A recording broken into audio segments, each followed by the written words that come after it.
Ain't the one needs to relax. Two left hands. Well, thanks, boss. That's all for now. Yeah, but I'll need you for another fitting as soon as I bind off the yoke. Bind off the yoke. Yeah. Hey, I don't know how she got you to do her knitting, but just don't you get yourself too relaxed, you hear? Bind off that yoke.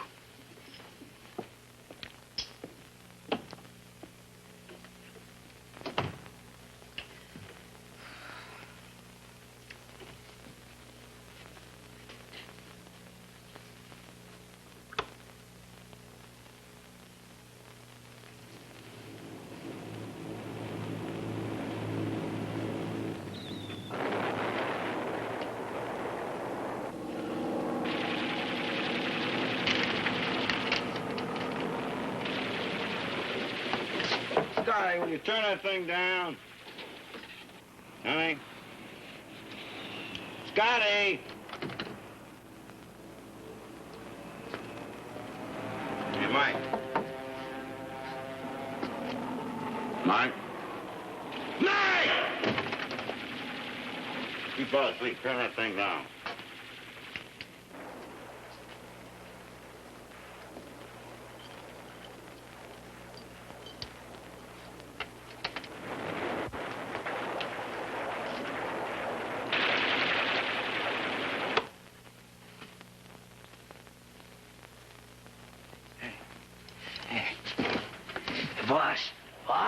Boss! Oh, what do you want now? Oh, what? Gee, boss. Hey, I never thought you'd pull a stunt like this.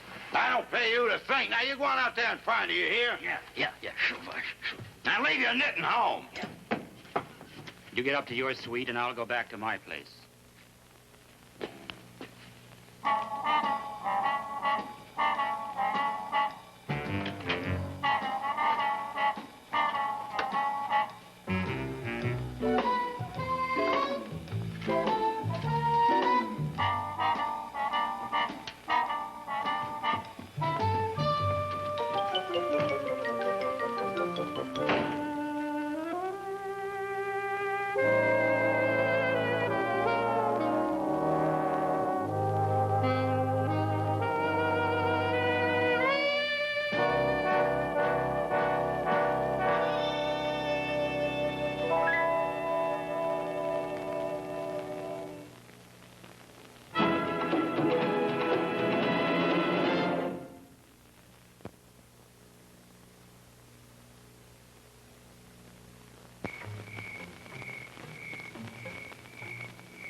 Thank you, sir. We shall do that. Bye-bye. Thank you for calling. Madame's table? It's a party of one tonight. Do you have a table for me? I'm very sorry, madame. Madame must have an escort. Oh, in other words, if I let myself get picked up by some yak in a saloon, that makes me a first-class citizen. That's madame's problem. Ah, Mr. Gregory. Good evening, sir. This way, please, and thank you for waiting. Madame will excuse us. Hello. We've been waiting on the terrace for you. I guess you didn't get the message. I know, I didn't get the message. Well, I'm sorry. Our table's ready. Shall we go in? Thank you, Mr. Gregory. This way, please. Surprise party for her. For me, too, darling. George and Betty Kane, Beverly Willis. I'm Ben Gregory. I'm Dorothy Scott. I didn't know there were still so many nice people left in the world. Oh, wait till you get to know us, Miss Scott. We grow on you like barnacles. George, could you order the drinks? Beverly, they're playing our song. Excuse us.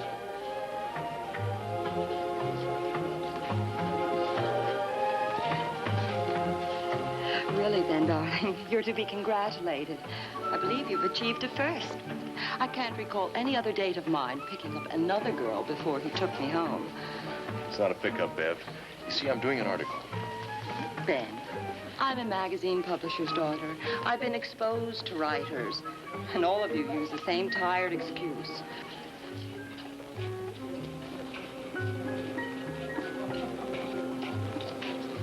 No, I don't believe I recall anyone by the name of Earl Patton, Mr. Gregory. Call me Ben? Guess that kind of leaves me out in left field. I thought we had a mutual friend. Oh, well, left field's a big place. I've spent a lot of time there myself. I thought you looked kind of lost. Hey, there's your friend.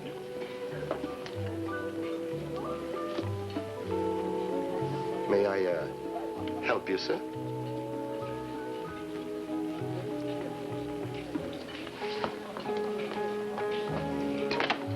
Just a moment, please.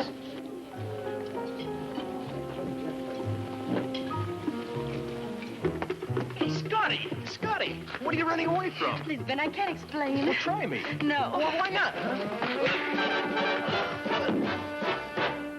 Come on, Scotty, now let's go. Let's go. No, I don't want to. Dan, darling, are you all right?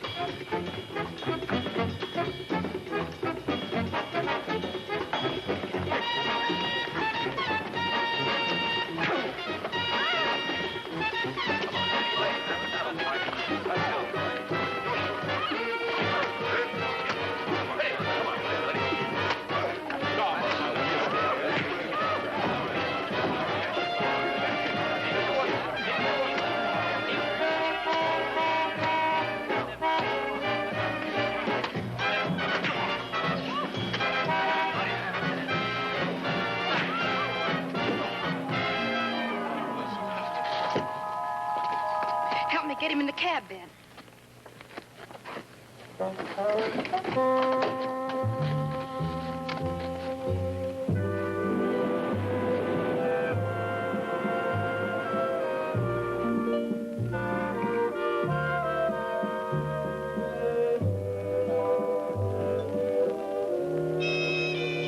Ben, I'm glad you could drop by. I was just going to call you up. Well, Hey, what'd you do? Have some trouble with your girl?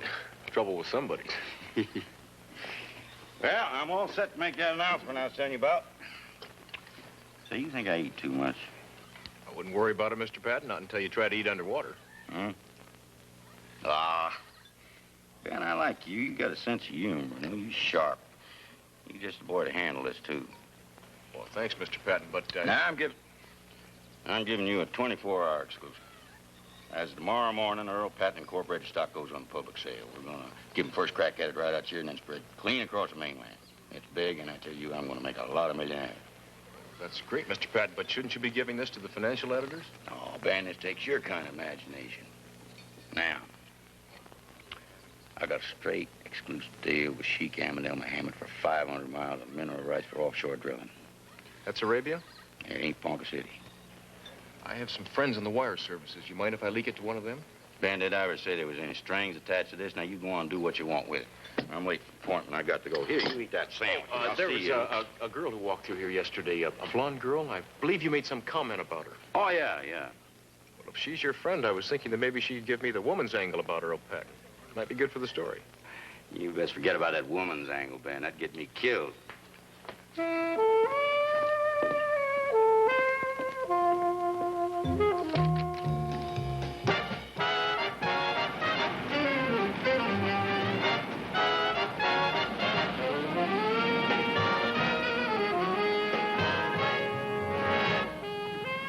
Keep going, Ben.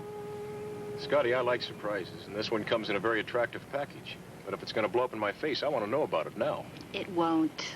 What about that guy in the car behind us? Who, Mike? He's my bodyguard. Do you always run away from him, or was that some kind of a game you were playing last night? Mike works too hard for his money. He overdoes the guarding, but that's all. And Earl Patton pays him? That's a personal question. And if you're going to insist on an answer, I'll get out of the car right now. Well, question's withdrawn. What's your pleasure? Pleasure. I want to see this island. You want to see the island? Okay.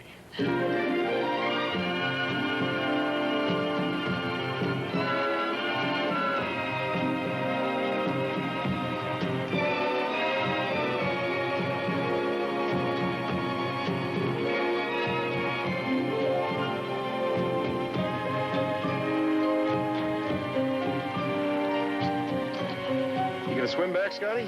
Why not? I need the exercise. I should be in such good shape, relatively speaking. Well, come on, I'll race you back.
Scotty, how's it feel to be a free agent again?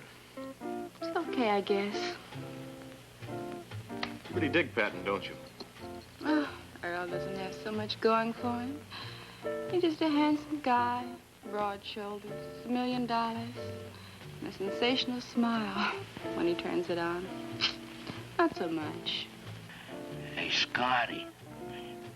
Time to go, huh? I mean, Mike can blow the whistle on you just like that? You know, I'll admit you could be Cinderella, but I'd never buy Mike as your fairy godmother.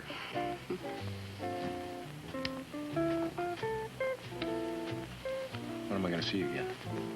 I'll ask my godmother.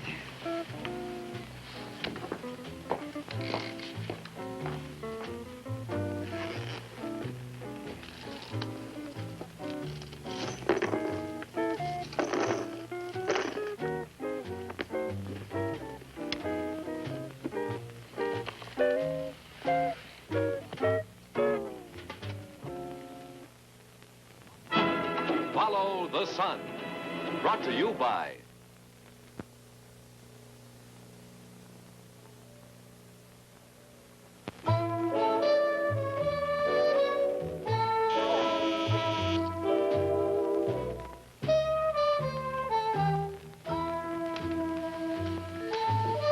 My godmother said yes.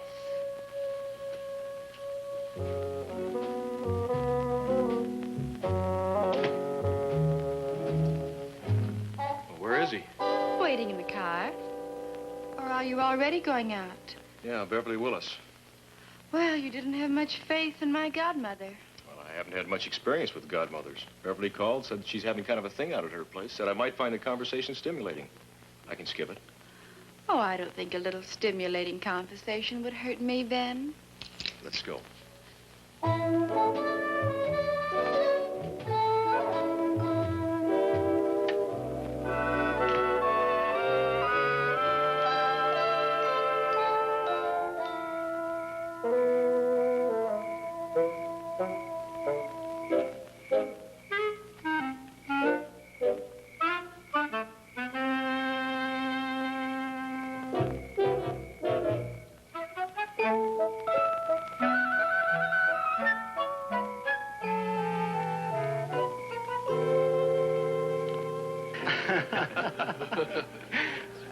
You probably don't get around to reading very many books, do you, Miss Scott? Oh, I guess I have the time, but I like to wait for the picture. It spoils it if I know how it's going to come out.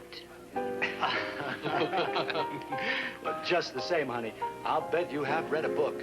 Lots of them. Why, when I was sick once, my room was just stacked with books, and I read them all. Tarzan of the Apes, the Bobbsey Twins, Tom Swift. Didn't those books seem kind of juvenile to you, Miss Scott? Why, no. I thought they were pretty deep. I was only 8 years old when I had the measles.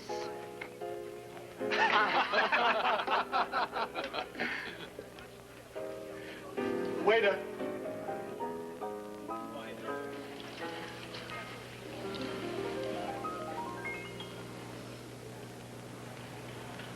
Mike's still with us.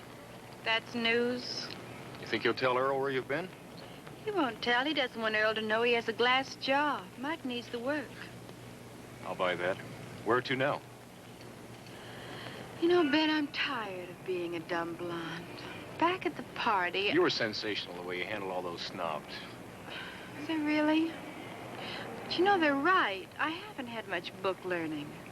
There's a big difference between being a dumb blonde and someone who hasn't read every book in the world.